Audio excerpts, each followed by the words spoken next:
এলাকায় থাকতে হলে একদম ভালো হয়ে যেতে হবে, থাকতে হবে হুজুরের মতো। বিনা প্রতিদ্বন্দ্বিতায় নাটোরের সিংড়া উপজেলা চেয়ারম্যান নির্বাচিত হয়ে তথ্য প্রযুক্তি প্রতিমন্ত্রী শ্যালক লুৎফুল হাবিব রুবেলকে এমন হুঁশিয়ারি দিয়েছেন দেলোয়ার হোসেন পাশা। প্রতিমন্ত্রীর নির্দেশনায় সিংড়া উপজেলাকে আধুনিক ও নান্দনিক করার প্রত্যাশার কথাও জানান তিনি। দেলোয়ার হোসেন পাশা নাটোরের সিংড়া উপজেলা নির্বাচনে চেয়ারম্যান পদে তিনি ছিলেন উপজেলা আওয়ামী লীগের যুগ্ম সাধারণ সম্পাদক লুৎফুল হাবিব রুবেলের একমাত্র প্রতিদ্বন্দ্বী। তবে অপহরণ ও নির্যাতনের শিকার হয়ে কপাল খুলেছে দেলোয়ারের। বিনা প্রতিদ্বন্দ্বিতায় হয়েছেন উপজেলা চেয়ারম্যান। নিজেকে ইউনিয়ন আওয়ামী লীগের সদস্য দাবি করলেও স্থানীয় রাজনীতিতে খুব একটা পরিচিত নন দেলোয়ার। থাকেন পরিবার নিয়ে ঢাকায়।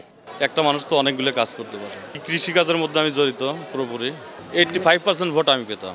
অপহরণের ঘটনায় ডাক, টেলিযোগাযোগ ও তথ্য প্রযুক্তি প্রতিমন্ত্রীর শ্যালক রুবেল দায়ী এমন দাবি করে তাকে ভালো হয়ে যাওয়ার পরামর্শ দেলোয়ারের।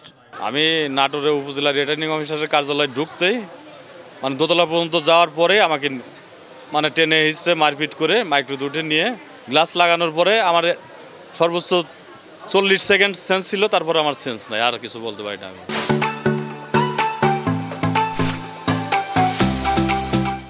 ঘটাইলে ভালো হয়ে যেতে হবে, একদম হুজুরের মতো ভালো হয়ে যেতে হবে। সন্ত্রাসী কি ভালো হয় না? ভালো হয়।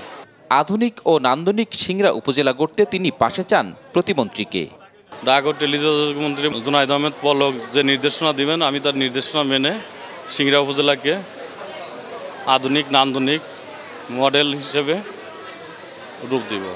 গত 15 এপ্রিল মনোনয়নপত্র জমা দিতে গিয়ে অপহরণের শিকার হন দেলোয়ার হোসেন। পরে তাকে অচেতন অবস্থায় উদ্ধার করা হয়। Sourav Habib, DBC news, Rajshahi.